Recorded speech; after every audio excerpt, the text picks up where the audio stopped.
Azken ordenetako ligaskan elkarren aurka jokatu zuten partida bestean ona ez da izan gaurkoa, baina larritera joan diren bilatazaleak pozik dena izango dira etxera.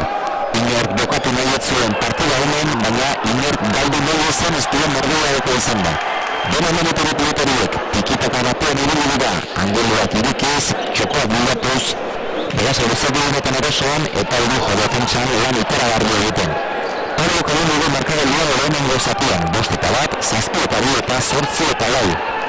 5-8 partzia lortu du irujo eta 8-9 horregatu da. Hortik aurrera oreka handia izan da. Batek tanto eta besteak tanto zein baino zein ederrago da.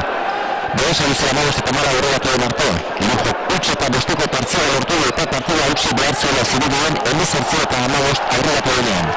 Iberokoa hor beratu da, 6 tanto egin jarraian beraz eluzet eta partida erabakita dutzu. Beste bat egin dut baina emeretzien begitu da. Azken tanto ikusgarria izan da bitaretak boleaz eta irujo mugarria bezala gelditu da. Egoitari eta emeretzi, beraz eluzet irugarren autungo etordikoan miken jokatuta eta datorn urtean, ez da urtengo txapulina horrean izango final eritxin bitarte.